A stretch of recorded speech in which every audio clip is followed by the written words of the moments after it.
নমস্কার বন্ধুরা, আপনাদের সবাইকে জানাচ্ছি তনুজাস কুকিং ক্রিয়েশন চ্যানেলে স্বাগত। আশা করছি আপনারা সবাই খুব ভালো আছেন। আজকে মসুর ডাল এবং উচ্ছে দিয়ে খুব সুন্দর একটা রেসিপি তৈরি করে দেখাবো। অবশ্যই পুরো ভিডিওটা দেখুন, আশা করছি আপনাদের খুব ভালো লাগবে। যদি আপনাদের কাছে আমার এই ভিডিওটি ভালো লাগে অবশ্যই আমার চ্যানেলটিকে সাবস্ক্রাইব করে নোটিফিকেশন বেল আইকনটি অন করে রাখবেন, তাহলে সবার প্রথমে নতুন নতুন রেসিপির আপডেট আপনাদের মোবাইলে পৌঁছে যাবে। তাহলে চলুন রেসিপিটি দেখে নেওয়া যাক। এখানে আমি 1 কাপ মসুর ডাল নিয়ে নিয়েছি। এবার ভালোভাবে মসুর ডালটাকে ধুয়ে নেব। ধুয়ে প্রেসার কুকারে 3টে সিটি দিয়ে দেব। তো দেখুন ভালোভাবে 2 থেকে 3 বার মসুর ডালটাকে ধুয়ে নিয়েছি। এবার প্রেসার কুকারে দিয়ে দিলাম। এখানে আমি 1 গ্লাসের মতো জল দিয়েছি, 1 চামচ নুন দিয়ে দিলাম। এবার উচ্ছেগুলিকে আমি কেটে নেব। উচ্ছেগুলিকে খুব বেশি মোটা মোটা করে কাটতে হবে না, একটু পাতলা পাতলা করে কাটতে হবে। তো দেখুন এই রকম ভাবে সবগুলি উচ্ছে আমি কেটে নেব।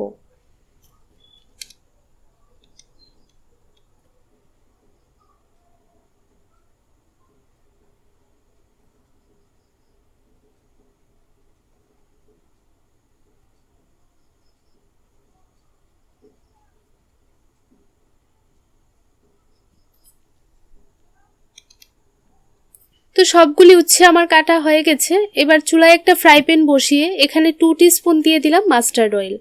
তেলটাকে ভালোভাবে গরম করে নিয়েছি, অল্প একটু হলুদ এবং নুন দিয়ে দিলাম। এবার সবগুলি উচ্ছে আমি দিয়ে দিচ্ছি। উচ্ছেগুলিকে নুন এবং হলুদের সঙ্গে ভালোভাবে নাড়াচাড়া করে মিশিয়ে নিতে হবে।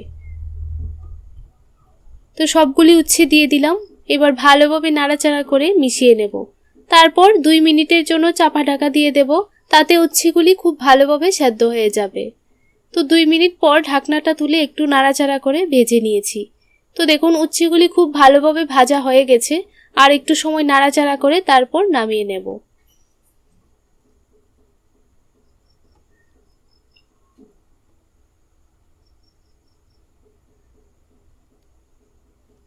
তো উচ্ছেগুলি ভাজা হয়ে গেছে। এবার দেখুন ডালটা আমি প্রেসার কুকার থেকে নামিয়ে নিয়েছি। আমি একটু ঘন ঘন করেই ডালটা রান্না করব। খেতে ভীষণ টেস্টি হয়। অবশ্যই পুরো ভিডিওটা দেখুন, আশা করছি আপনাদের খুব ভালো লাগবে। এবার সবগুলি উচ্ছে আমি দিয়ে দিচ্ছি। ডালটাকে একটু হাতার সাহায্যে ভেঙে নিতে পারেন। এবার চুলায় একটা ফ্রাই প্যান বসিয়ে 2 টিস্পুন দিয়ে দিলাম মাস্টার্ড অয়েল। অল্প একটু 5 ফোড়ন দিয়ে দিলাম। 3টে শুকনো লঙ্কা মাঝখান থেকে ফেলে দিয়ে দিলাম। এবার ভালোভাবে ফোড়নটাকে একটু নাড়াচাড়া করে ভেজে নেব। তো দেখুন ফোড়নটা ভালোভাবে ভাজা ভাজা হয়ে গেছে। এবার এখানে গ্রেট করে রাখা একটু আদা দিয়ে দিলাম। আপনারা চাইলে আদাটাকে পেস্ট করে নিতে পারেন, আমি গ্রেট করেই দিয়ে দিলাম। এবার আদাটা ভালোভাবে ফ্রাই করে তারপর দিয়ে দেব ডাল। এই রেসিপিটি খেতে যেমন টেস্টি হয়, আমাদের স্বাস্থ্যের পক্ষেও কিন্তু খুবই উপকার। অবশ্যই রেসিপিটি আপনারা বাড়িতে ট্রাই করে দেখতে পারেন, আশা করছি আপনাদের খুব ভালো লাগবে। তো বন্ধুরা, ভিডিওটি ভালো লাগলে অবশ্যই আমার ভিডিওটাতে একটা লাইক করতে ভুলবেন না, আর অবশ্যই আমাকে কমেন্টের মাধ্যমে জানাবেন কেমন হলো রেসিপিটি। তো দেখুন উপর থেকে আমি 3 থেকে 4টা কাঁচা লঙ্কা মাঝখান থেকে ফেলে দিয়ে দিলাম। এবার কিছুক্ষণ সময় নাড়াচাড়া করে তারপর সার্ভ করে নেব।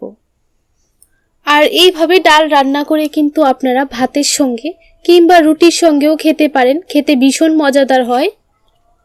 তো দেখুন সার্ভ করে নিয়েছি, একটু নাড়া দিয়ে দেখিয়ে দিচ্ছি কতটুক ঘন রেখেছি ডালটা।